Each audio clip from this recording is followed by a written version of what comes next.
In this video we discuss about how to disable comments for specific posts. If you want to turn off comments for a single post or page, WordPress gives you a simple way to do that. First, find the post or page that you want to disable the comments on in the dashboard. Edit it so you can make the changes. Then, access post settings.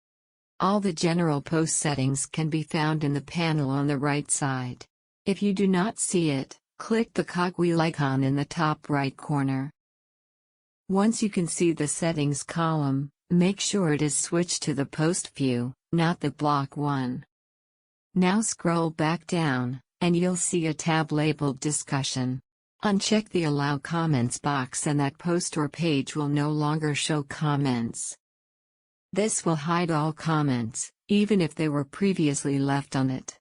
If you liked this video, then please like and subscribe to my YouTube channel for more WordPress video tutorials. Thank you.